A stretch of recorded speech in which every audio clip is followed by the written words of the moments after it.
The subject we're going to be discussing now is entitled The Seat of the Dragon. You'll remember that yesterday we went through some pretty difficult information. The last couple of lectures, what we did is from the start up to the fourth lecture, we built a foundation on which we could start this journey. From lecture 5 onwards, we've said, well, let's understand that the word tells us that Satan has fallen from heaven. He used to be Lucifer, he's now Satan.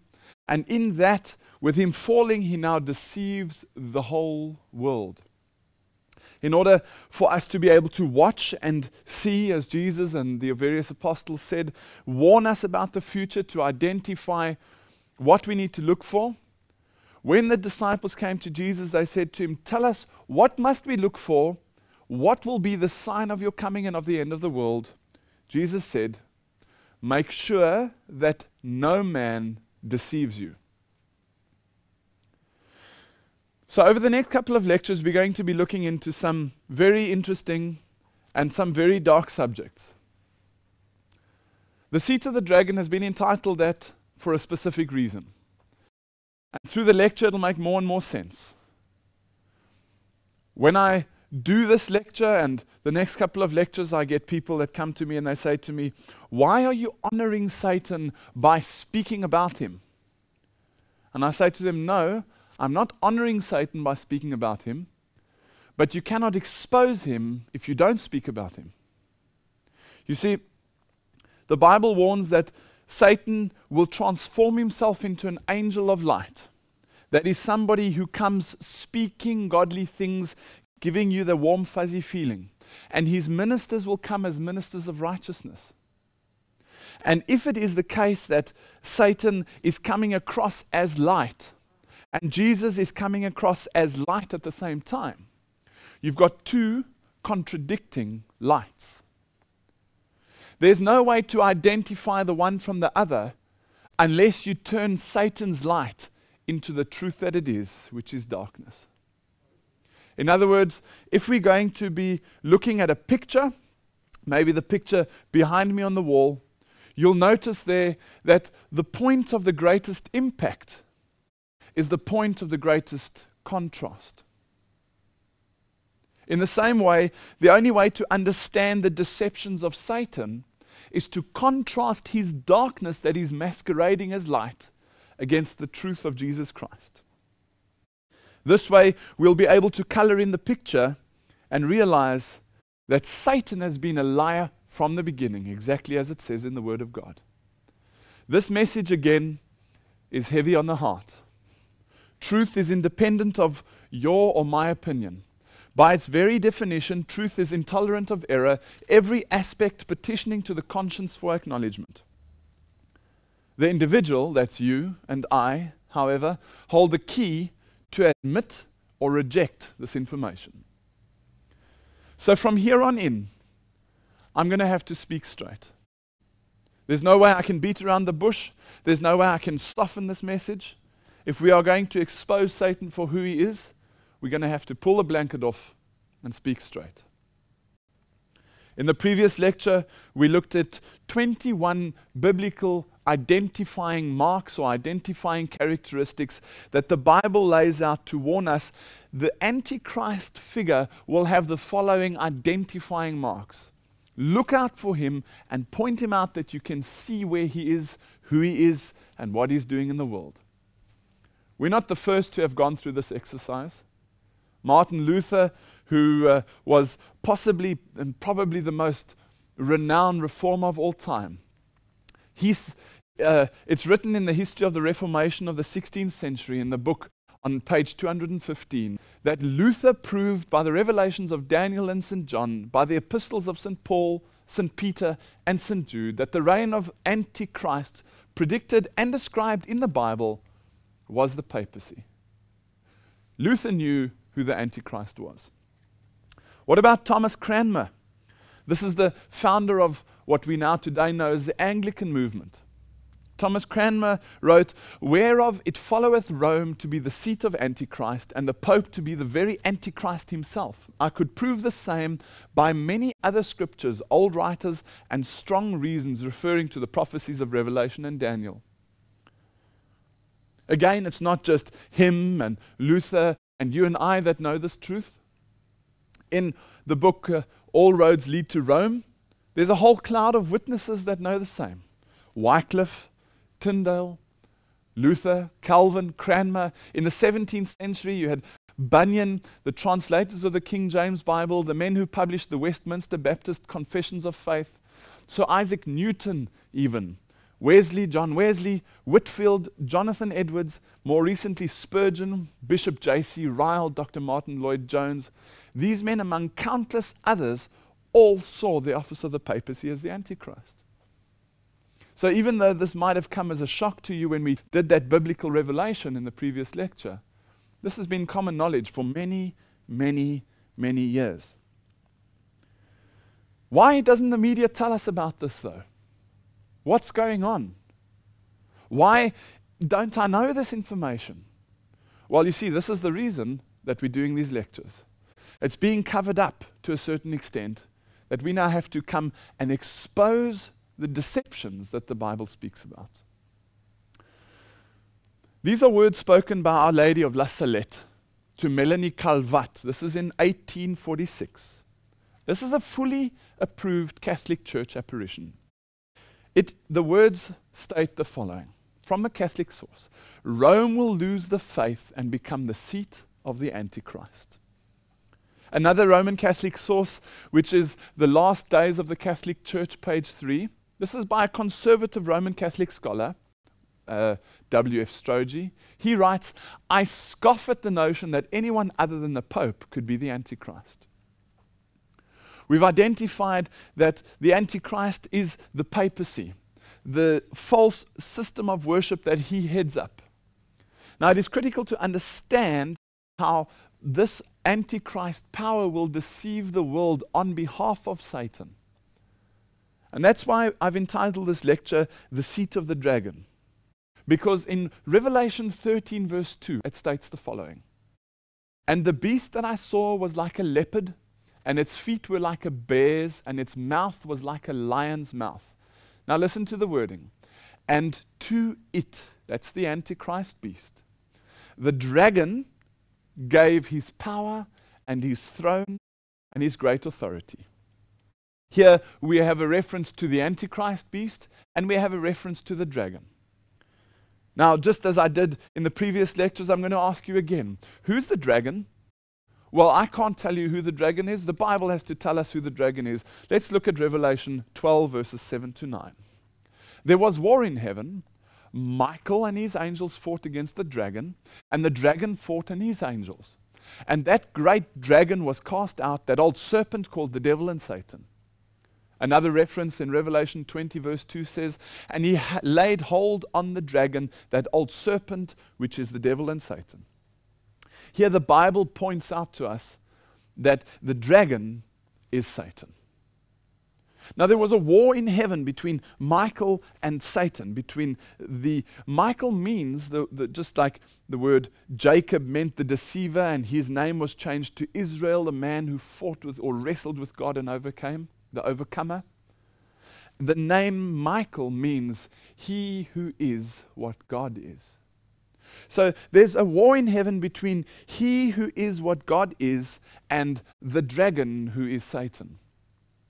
The dragon loses the opportunity or the option to be part of the heavenly kingdom, falls out onto this earth, and that war which happened in heaven continues today on this earth. The problem is, as we said yesterday, not too many people are willing to worship Satan. If you were to walk into your living room as a cloven-footed gargoyle with a pitchfork, a tail, and blowing smoke and fire, you wouldn't bow down to him, would you? Well, if the war in heaven was about worship, because he said, "I will be like the Most High, I want that worship for myself," well, that war continues today on earth.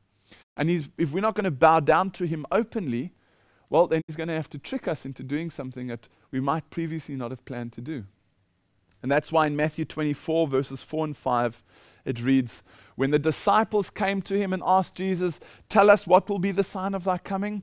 Jesus says, take heed that no man deceive you. The Catholic National in July 1895 said, the Pope is not only the representative of Jesus Christ, but he is Jesus Christ himself hidden under the veil of flesh. We have in Revelation 13 verse 2, the Antichrist power receiving his power, his throne, and his great authority from the dragon. That's why this lecture is called the seat of the dragon, because the dragon, Satan, cannot do this work on the earth by himself or on his own. He gives his power to a human being, and he says, you will deceive the world on my behalf. So what we need to look for in this lecture is a link between the Antichrist beast and the dragon. If our lecture that we did yesterday was true, not only will we be able to find a link between the two, but we'll be able to find the constructs of this link between the Antichrist power and the dragon. Revelation 13 verse 3 to 4 reads as follows. And all the world wondered after the beast. How much of the world? All the world wondered after the beast. Now listen to these sad words. And they worshipped the dragon which gave power unto the beast. Stop there for a moment. This is a prophetic statement.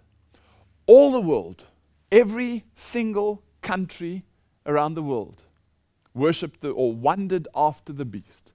So this Antichrist power at a certain point in time will transfix humanity, that all the world will wonder after him. Oh, and by doing that, it continues, the worship that we give the papacy or the Antichrist beast is actually being channeled through to Satan. So in reverse, where Satan gives the papacy his power, his throne, and his great authority, he does so that he can receive worship. So by acknowledging the papacy and by following what he says we must do, we are actually channeling worship through to Satan. So how is Satan going to deceive mankind into worshipping him? Well, let's go back to the core element that we discussed yesterday. You'll remember that in the lecture called Who is God, we looked into the sanctuary. And we saw that every element of the sanctuary, from the single entrance through to the laver of washing, through to the lamb, the high priest, every single element had a reason for being there. Where the one entrance into the sanctuary represented or pointed towards Jesus Christ as the only way to salvation. The lamb pointed towards Jesus being the lamb offering on our behalf. The high priest pointed to Jesus Christ being the high priest in heaven. The laver of washing pointing towards baptism into Jesus Christ, etc., etc. The entire sanctuary in the Old Testament is fulfilled in Jesus Christ in the New Testament. The sanctuary is a depiction for the people in the Old Testament of the gospel that we have today. Not only does it depict the New Testament gospel, but it also points towards a heavenly sanctuary. You'll remember we looked at Hebrews 4 verse 14 that spoke about Jesus as the high priest that is passed into heavens, Jesus the Son of God. This is explained further in Hebrews 8 verses 1 and 2. The paraphrase that we put together says that we have such a high priest in heaven, a minister of the sanctuary, which is the true tabernacle which the Lord pitched and not man. Here on earth, man pitched the tabernacle system or the sanctuary system. That was pitched by Moses. Here's a true tabernacle, of which the one on earth was pointing towards the true tabernacle, which was pitched by God and not by man. In this sanctuary system, in the Holy of Holies of the sanctuary system in heaven, is the throne of God. On earth it was represented by the Ark of the Covenant, and above the Ark of the Covenant, the mercy seat, the two covering cherubs, and the Shekinah glory, the very presence of God. When you walked into the earthly sanctuary, you walked through the single entrance, and the single entrance was on the east side. Now, single thing in the sanctuary or in the tabernacle had a reason for being there. The reason for the one single entrance on the eastern side is explained in Ezekiel 8, verses 15 to 18. Then said he unto me, Hast thou seen this, O son of man? Turn thee yet again, and thou shalt see greater abominations than these. When you walk into the temple, you are automatically facing the Shekinah glory. You are facing the temple, the holy and the most holy, and inside the most holy is the Ark of the Covenant, the mercy seat, the 10 commandments, the pot of manna, Aaron's rod, the covering cherubs, and the Shekinah glory. You are facing the light of God. Here, the word is telling us that they're asking, O son of man, have you seen this, the abomination? Turn thee and look to see the greater abomination. So this is somebody that says, turn around and look to see what's going on. This continues in verse 16. He brought me into the inner court of the Lord's house. And behold, at the door of the temple of the Lord, between the porch and the altar, were about 25 men, with their backs towards the temple of the Lord, and their faces towards the east, and they worshipped the sun towards the east. Here, inside the temple of God, where the prophets or the people, the high priest or the people bringing sacrifice, when they would walk into the temple, they would face the Shekinah glory. He's saying, but hold on a second, there's 25 people inside the inner court that have turned their backs to the Shekinah glory, the light of God, and they face the east, they have their faces towards the east, and they're worshipping the sun towards the east. Ezekiel 8 verse 17 says this, Then he said unto me, Hast thou seen this, O son of man? Is it a light thing to the house of Judah that they commit the abominations which they commit here? You see, this is a very serious charge. Here was a group of people within the religious system that were making like they were part of the system, but they were actually fulfilling sun worship. In the two options that we had in those days, you either pointed west towards the Shekinah glory as you walked in the eastern door, or you turned around and you faced east. You see, on the Ark of the Covenant, the two covering cherubs represent, as the sanctuary did the sanctuary in heaven, the two covering cherubs over the Ark of the Covenant point towards the two covering cherubs over the throne of God in heaven. And Ezekiel 28 explains exactly that. Satan, when he was Lucifer, was one of those two covering cherubs who actually covered the light of God, protected it as it were. It says, I will cast thee as profane out of the mountain of God, and I will destroy thee, O covering cherub. Lucifer was one of those cherubs who sat right next to the throne of God, looking into the Shekinah glory, kneeling at the throne of God. But Satan wanted that Shekinah glory for himself. His name means the light bearer, Lucifer. If I was to calculate the brightness of a lamp or the projector in the hall today, I would calculate it in lumens, the number of light. So Lucifer means the bearer of light. And he was to carry God's light, but he didn't want to carry it, he wanted it. He wanted to emanate that light from himself. And therefore Isaiah 14:12-14 is very sad. It says, How art thou fallen from heaven, O Lucifer, son of the morning? For thou hast said in thy heart, I will ascend into heaven. I will exalt my throne above the stars of God. I will sit upon the mount of the congregation in the sides of the north. And that's very important, the sides of the north. I will ascend unto the heights of the clouds. I will be like the Most High. This is where Satan came into his true character of the satanic methods that he's going about today in the world. You see, there were only two options. Either as a religious Israelite, a person fulfilling God's commands, either I was going to obey and face west, the Shekinah glory, the light of God, or I was going to turn my back on God, even if I'm inside the temple, and face east. Those were the only two options.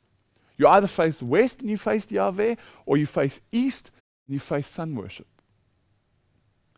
The question is it possible that Satan will somehow put sun worship inside the temple, like he did in Ezekiel, where there were 25 men inside the temple that were worshipping the sun towards the east, is it possible that today he'll have the same plan of deception as he did in those days? Well, God doesn't change. And if God doesn't change, unfortunately, Satan's plans can't change either. He might have a new element or whatever that he adds to it. But let's look if we can find sun worship involved somehow in the temple and the religious systems of the world. See, in this lecture, we're going to be looking at this link between the Antichrist and the dragon. But we're going to split it up into two separate sections. Firstly, we're going to find a link to Satan. Can you imagine finding a link from the Antichrist to Satan? Oh, and then we're going to look at the link to sun worship. Ephesians 5:11 reads as follows: "Take no part in the unfruitful works of darkness, but instead expose them." The King James Version reads, "but rather reprove them."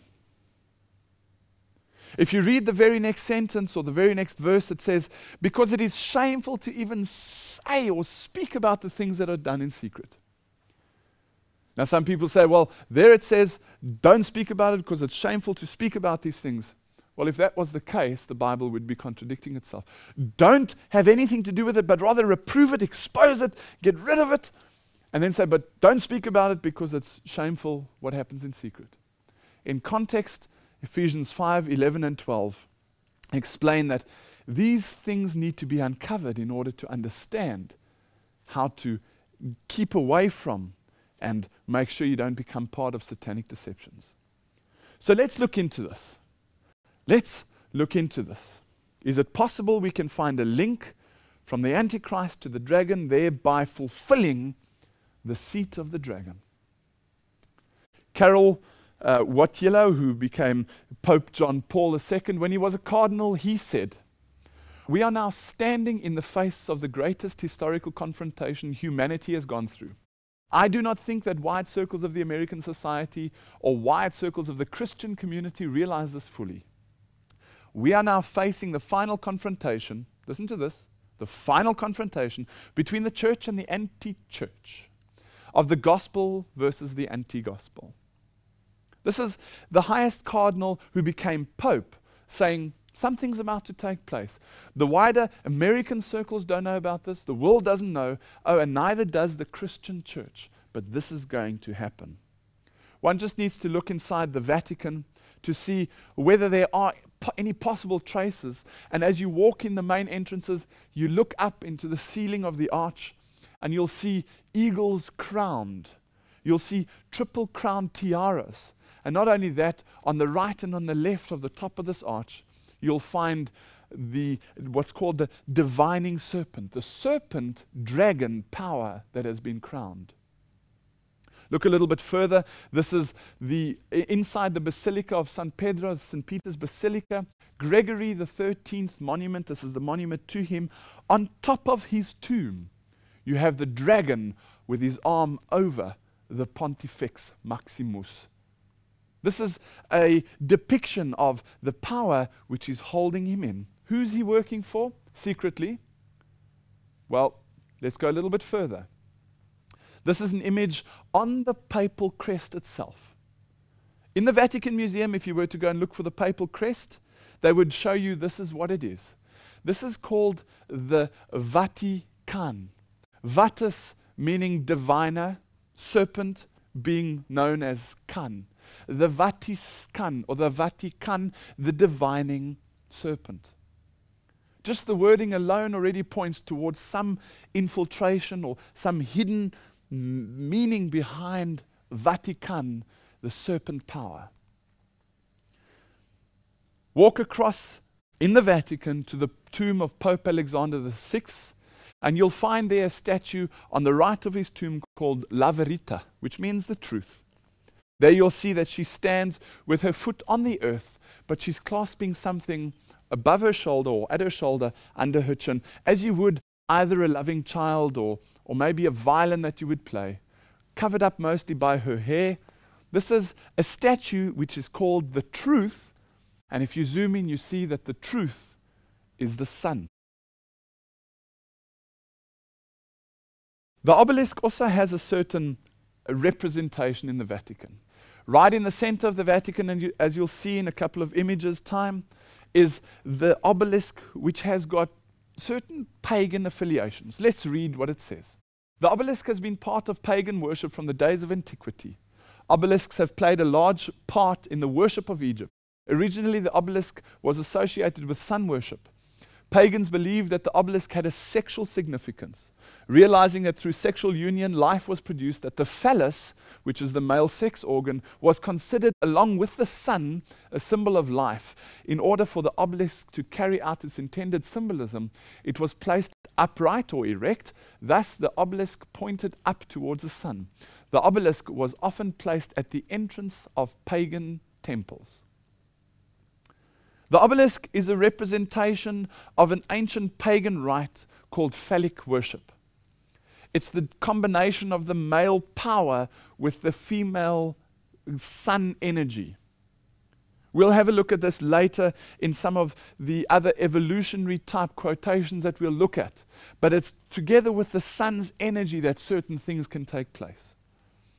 If you look at the center, right outside the front of the Vatican is one of the largest pagan obelisks that you can find in the world today. It's interesting to me to read that an obelisk was often played outside or placed outside the entrance of pagan temples. If you knew history and you understood it, that's not something I would have in front of my temple if I was a Christian.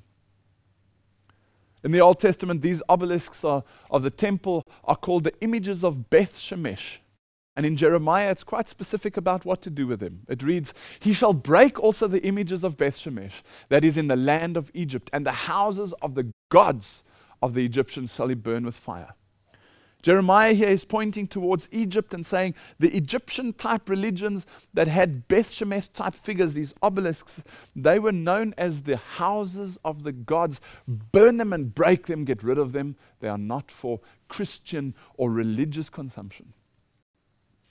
Well, the Illustrated Dictionary of Symbols in Eastern and Western Art by James Hall explains that of the several functions of the pillar or the obelisk among early peoples, the Egyptian obelisk was worshipped as the dwelling place of the sun god. This is history confirming what Jeremiah has just told us. We'll look at that a little bit later. Let's put that on hold and look at some other symbolism. Here's an image of an Egyptian priest king being carried about in what is known as a sedia. That's this little carry box. This is about 3,000 years ago. Next to him, you'll see what's called the mystic fan of Bacchus. That's that round thing with the feathers on it, which they wave next to the pharaoh or the king to keep them cool. Well, just going through these images, you see exactly the same thing being done for Pope Paul VI. He's being carried around on the shoulders with the mystic fan of Bacchus, now being associated with Christianity. The Roman Catholic Pope is also carried around in the same procession, and he is seated just like the Egyptian priest king, and by his side the same pagan fans. What about the liturgical headdress, what they call the mitre, this sort of forked, cleft cap that the Roman Catholic system uses? Well, this liturgical headdress is the headdress of a bishop or an abbot or the pope of the Roman Catholic Church, and it consists of a tall cap with this sort of cleft top and the two bands hanging down the back. This comes from Dagon in Mesopotamia.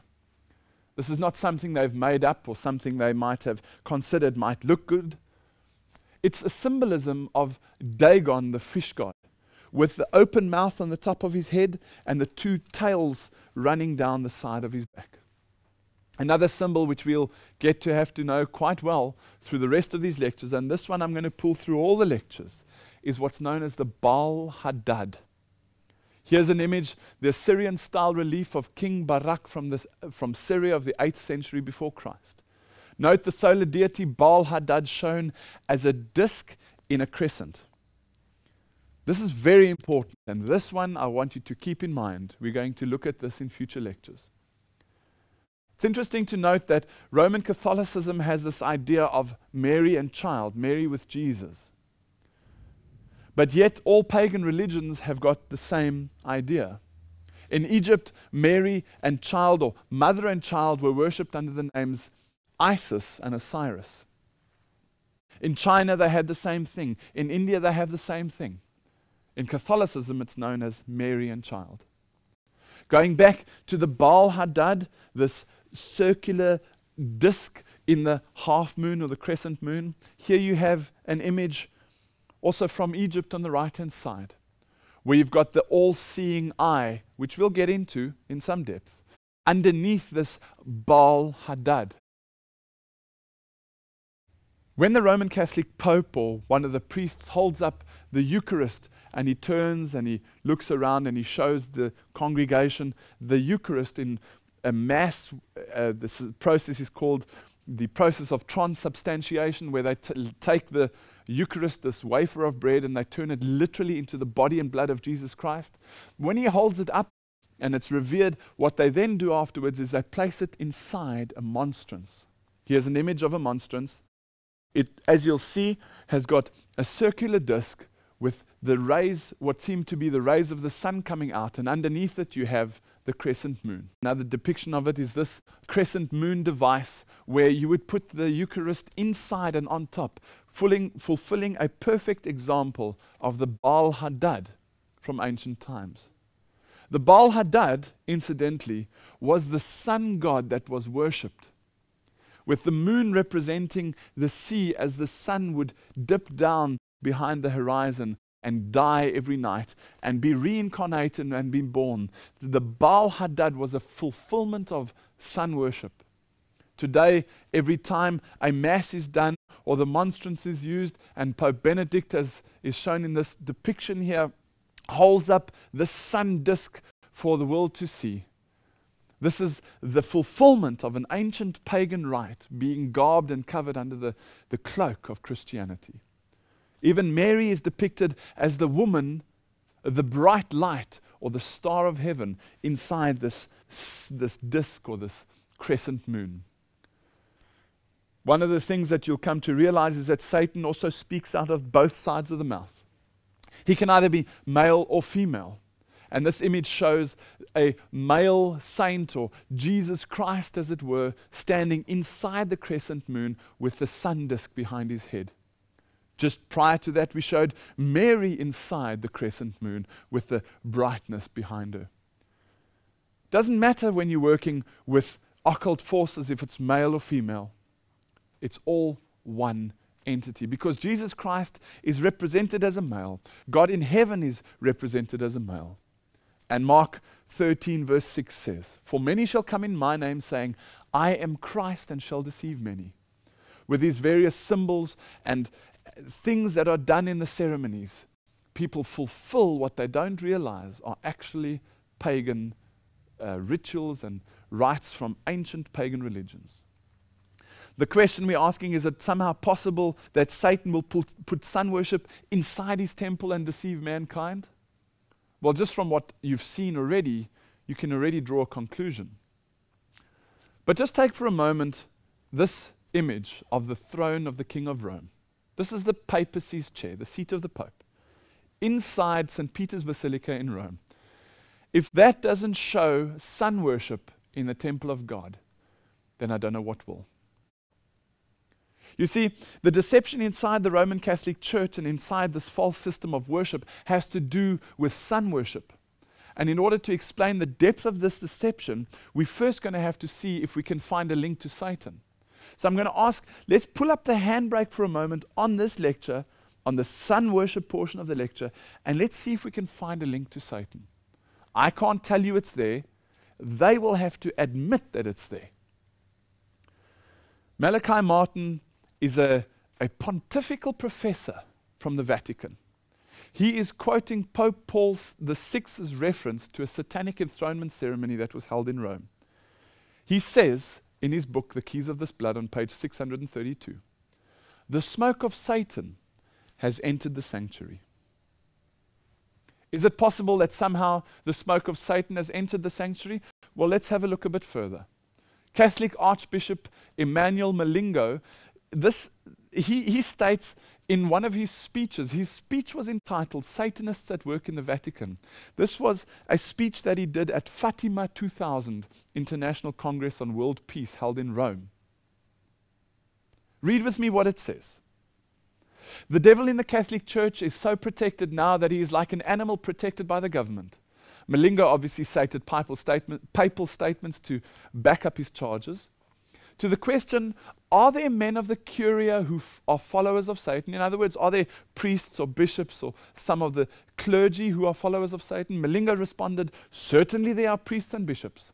I stop at this level of ecclesiastical hierarchy because I'm an archbishop, and higher than this, I cannot go. Here is a devout Catholic priest or an archbishop admitting that in the system there are certain things which the membership have got no idea about. Malachi Martin wrote a book, Windswept House, and Martin vividly described a ceremony called the enthronement of the fallen archangel Lucifer, which was purportedly held in St. Peter's Chapel in the Vatican. The enthronement was linked to the concurrent satanic rites that were being run in the US on June 29th, 1963. Amazingly, along with what was happening in the satanic world, stuff was happening inside the Vatican and admitted to by the pontifical professor himself. In A Woman Rides the Beast, page 420 to 421, it states that one finds every shade of the New Age, occult and mystical belief inside the Roman Catholic Church. Catholic World, which is their magazine, had an entire issue affirming the New Age movement without a word of condemnation or correction. Thousands of priests and nuns practice yoga and other forms of Hindu or Buddhist mysticism. Roman Catholic retreat centers around the world mix Christianity with Hinduism, Buddhism, and all manner of New Age beliefs and practices. This image is a Catholic priest has yen for zen. These type of ideas are not in contradiction to their religious or their belief systems. The Fatima Crusader, again by Malachi Martin, this pontifical professor, says that anyone who is acquainted with the state of affairs in the Vatican in the last 35 years is well aware that the Prince of Darkness has had and still has his surrogates in the court of St. Peter in Rome. So there are definitely people within the system that are somehow associated with the satanic rites. Judy MacLeod from Canada Free Press, she said on February 23rd, 2005, this is brand new, 100 Catholic priests have signed up for the world's first university course in devil worship and Satanism, now officially underway in Rome. And when I say this is brand new, people often say, oh, but the quotes you're using are from 1100 or 1200 or 1400. Well, this is from 2005. 100 Catholic priests have signed up for the world's first university course in devil worship and Satanism, now officially underway in Rome.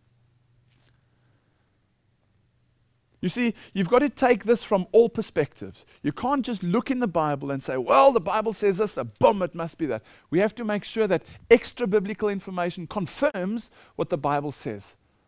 Otherwise, you become fanatical and you start Bible bashing people into believing what you believe. But that cannot be the case. You have to be able to prove from history that the Bible is accurate. What is according to the description of the Antichrist yesterday, what was his number? Do you remember? 666. Well, T-Systems is an international company, a huge company. As far as I can remember, they were a year or two ago turning over 13 or 14 billion euros. A large telecommunications company. They were invited to put a new telephone system in where if you were to phone Rome, you could phone using one telephone number. Would you like to guess what that telephone number is? Well, here's the official press release from T-Systems themselves. Call Rome 060606, one number, one city. And not only that, it says call Rome 060606 entered into experimental stage on June 18th, 2002.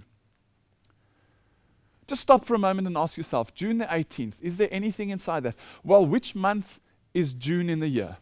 It's a 6 month. And question, how many sixes does it take to make up 18? 6, 6, 6. Here's a 666 telephone number being launched on the 6 months on the 666 date.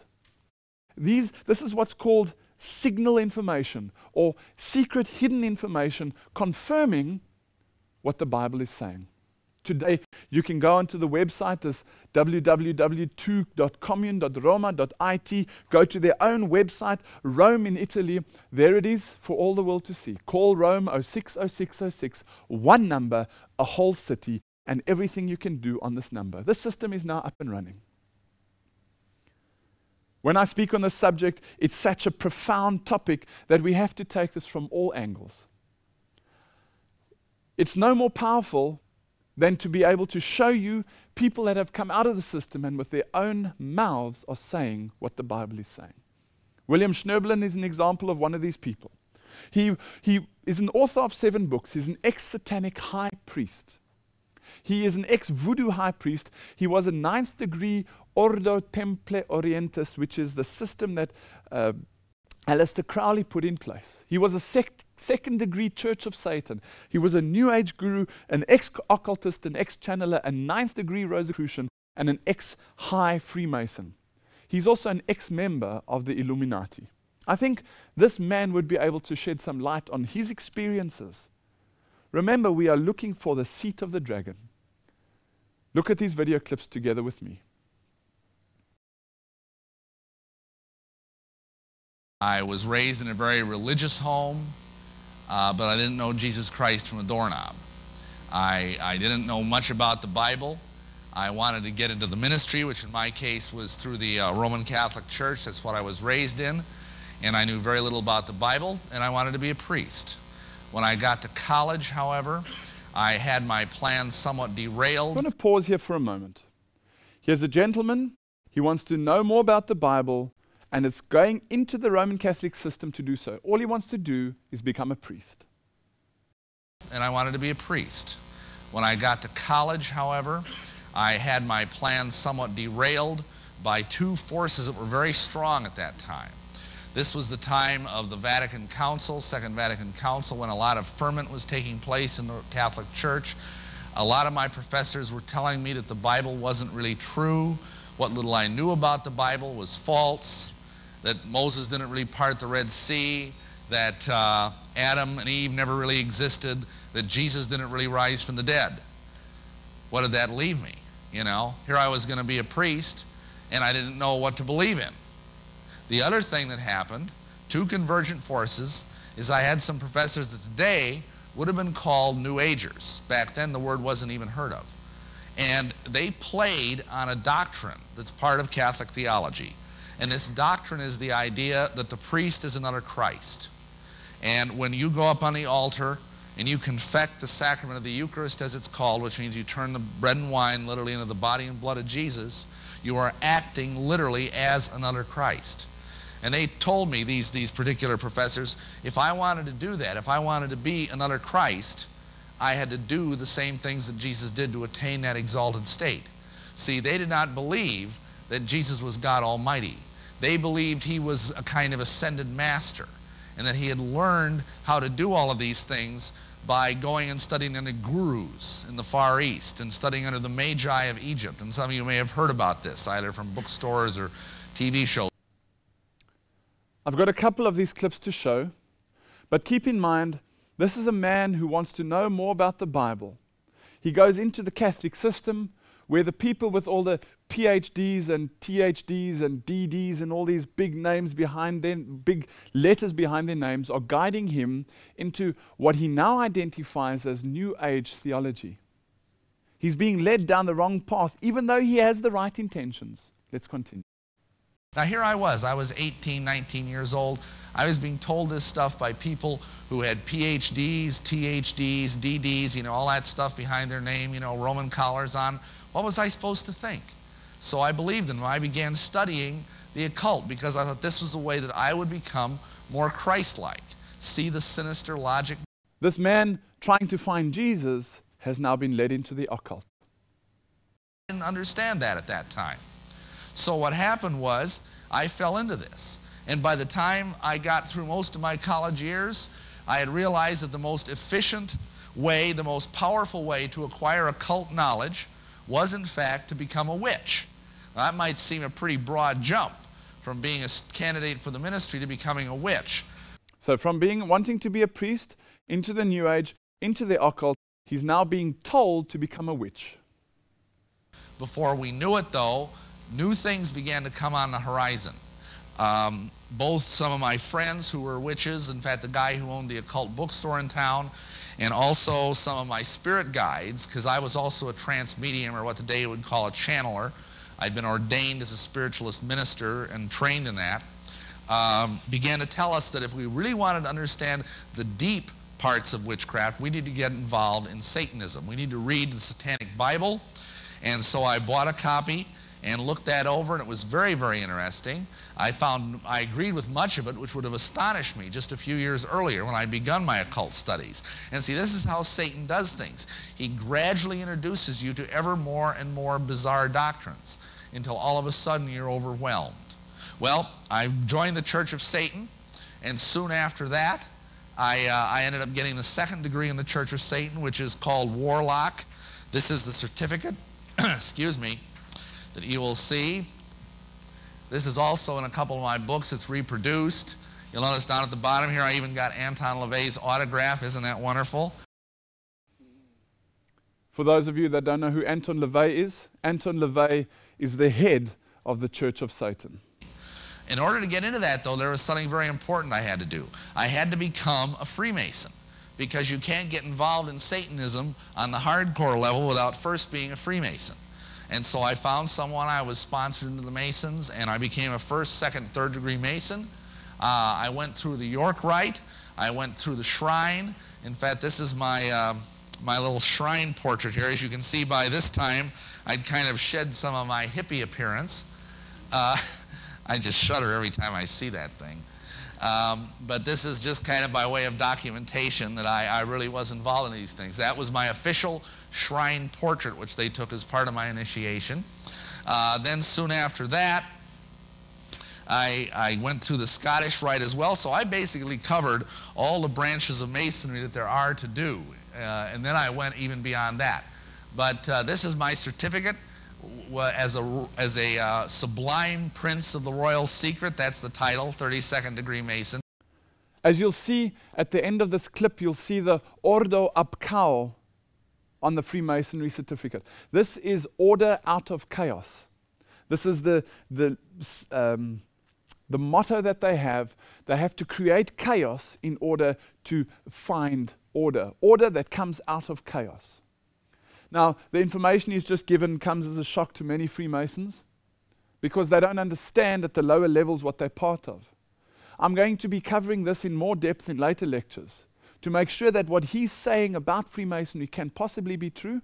Well, we'll have to look into this.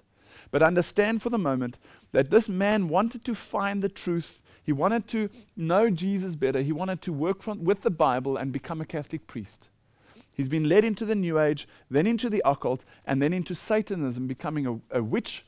And then from there, in order to get to the higher elements of Satanism, he had to get involved in Freemasonry. And he went through all the various levels till he went to the top, which is that image that he showed us just now of him with the Shriner hat on.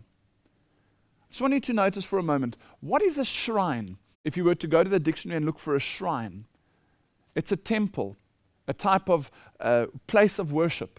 Keep that in mind as we look at the next video clip. So once I went through all of that, I was worthy. I was ready to become involved in hardcore Satanism. What did that mean? Well, that meant I had to sell my soul to the devil. I didn't know that the devil already had it. Amen. This is a little ceremony that the devil likes to do, and I had to sign my name on the contract in blood. I had to sign my name in the black book. The next thing that happened, before I could get onto the priesthood of Satanism, I had to get 7 people to sell our souls to the devil. The other thing I had to do, and this might astonish some of you, is I had to become a Catholic priest. I had to go back to my original vocation, because you cannot be a satanic priest unless, first of all, you're a Catholic priest. And if that surprises you, I just suggest that you go and you read some of the medieval literature. You'll see that that is in fact the case. Now that's shocking. He started out wanting to be a Catholic priest. He was guided into all these ideas about Jesus not truly being God. The deeper he got, the more he got towards working with Satan himself and deep satanic things. And at the point in time, as he wanted to become a satanic high priest, they said, no. You cannot become a satanic high priest until you've become a Catholic priest. And what he then says is that according to what they explained to him, because you have to be a Catholic priest to fulfill a satanic priest role, it's actually the same thing. This means that for the people on the ground who have no idea about this, they are fulfilling satanic rituals by being a Catholic priest. And in the audience, where the congregation don't have a clue of what's really going on in the upper echelons of Satanism, they are actually watching and being part of some sort of satanic ceremony. This is confirmed from the Cutting Edge website, where it's quoted that former Satanists have unanimously told me that there is absolutely no difference between a Catholic priest saying the rote script, which is the Mass, before the altar, using the candles, the prayer beads, the holy water, and other implements, and a witch saying the rote ritual before the altar, using exactly the same implements and that carry exactly the same meaning. Roman Catholicism, said in Latin, is powerful white magic witchcraft. Let's go a bit deeper and confirm whether this can be true. This is a band called Jesus and the Gurus. These are Satanists, heavy metal band. You'll see on the symbol they've got the pentagram with the point up. Also on their badge or their shield you've got the upside down cross. When they sing, this is their lead singer with the straight jacket on. Underneath it you'll see the black shirt with the goat head or the head of Lucifer. You'll see there written underneath on the left, Lucifer. And underneath the right hand side of his jacket it says Messiah. There you'll see the pentacle or the five-pointed star is pointed down. These are Satanists with a guitarist playing an upside down cross with blood all over it and nails nailed into it. Here's the lead singer again. You'll see a close-up of his shirt. It says demon on top, him with his black nail polish. If the young people are wondering if there's anything anything wrong or strange about black nail polish, well, you just have to see who does it and then wonder if you want to be associated with that. One of the main symbols they have is this two-fingered salute, the horned hand, or this sort of either with the finger in or the finger out, this symbol that Satanists say when they confirm their allegiance to one another. And then in this satanic singing and this ritual that they have, all of a sudden, the lead singer puts on a Catholic regalia, holds up the cross with the Bible, and goes through this ritual with Satan, a man impersonating Satan on his right-hand side, also burning the Bible as they had done so many years before. On their badge, as I mentioned earlier, is the upside-down cross, confirming their allegiance to Satan or people that hate Jesus Christ. The Texas Cop Shop of Occult Dictionary says the inverted cross is a blaspheme or a mockery of the Christian cross. Exposing Satanism says the same thing. The upside-down cross symbolizes mockery and the rejection of Jesus. Necklaces are worn by many Satanists that can be seen on rock singers and album covers. Take a moment and look at this image and ask yourself, what is the Pope doing sitting on a chair that has the upside-down cross embedded in the back of it? These are photographs from CNN themselves when the Pope visited the Sermon on the Mount. This is the moment that the papacy went to possibly one of the holiest places of Jesus Christ's time on earth, where he sat on his throne with an upside-down cross embedded in the back, and these children looking at the TV with the nun in absolute reverence, not knowing what to look for, not knowing what to see. This is the papal visit to the Holy Land, where the papacy sat with this upside-down cross in front of a symbol of Jesus Christ. Notice, interestingly enough, that he's got two fingers up, and we'll get to that in a later lecture. And the CBS caption says, the Pope sits on the altar at Chorazim. The backdrop depicts Christ with an open book that reads, "Love your enemies, I will come soon." this person with the two fingers will come soon. We know that as being Satan, and I'll show you that in a later lecture. The inverted cross, according to Trosh, has been a satanic symbol since the 7th century. The various inverted crosses shown are signs of belonging to satanic worship. At satanic meetings, they are used in various ways to desecrate and mock Jesus. What about the bent or the twisted cross that the papacy carries? Here's Pope John Paul II with it. Here's Pope Benedict II with it. What is this all about? Well, let's go back into Catholicism and ask the Catholic scholar Piers Crompton, please, Mr. Crompton, can you as a Catholic tell us what this means? He says that the bent crucifix is a sinister symbol used by Satanists in the 6th century that has been revived at the time of Vatican II.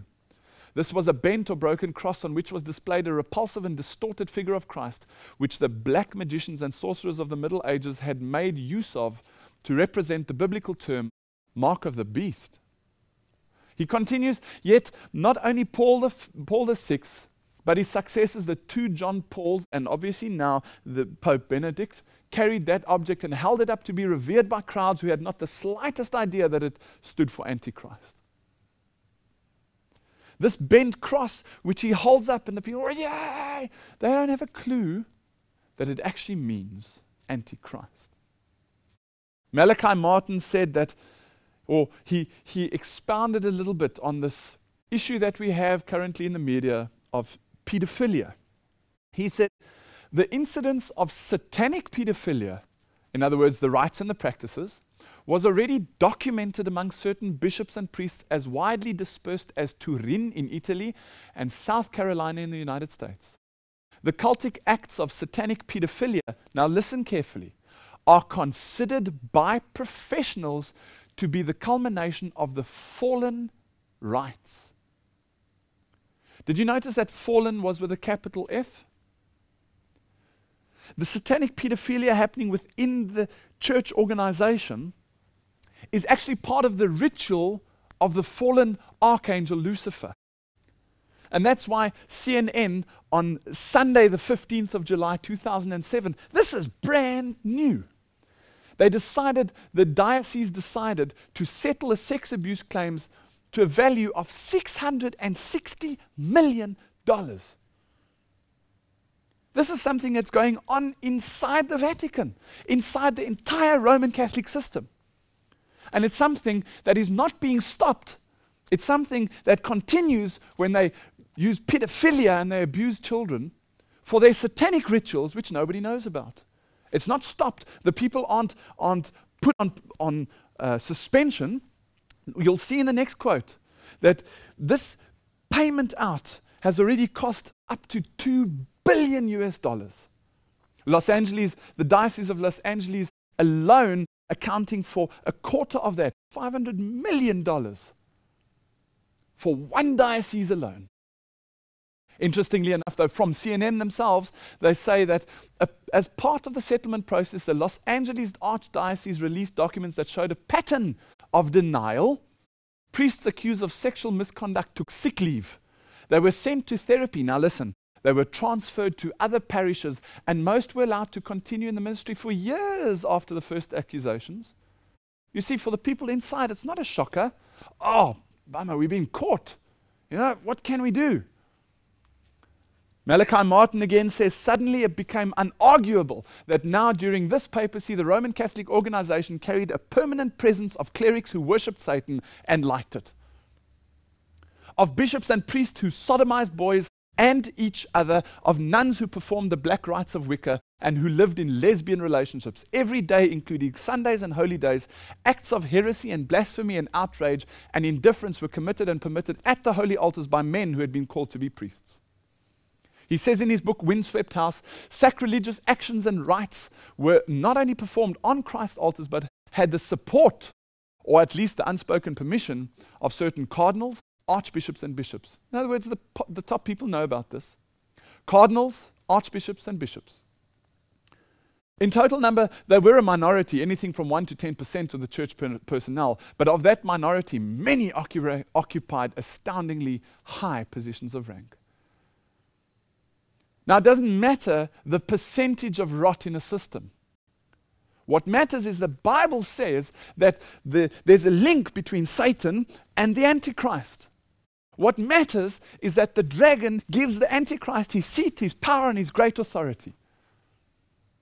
And I get excited and I get fire in my belly when I start to talk about these subjects. And history proves what the Bible says. And all the years I was questioning whether the Bible was accurate. We found the link to Satan. Do you remember that we were busy with the link to sun worship? Well, I invite you to come back for section 2. And we're going to look at whether we can prove the link to sun worship inside the temple of God.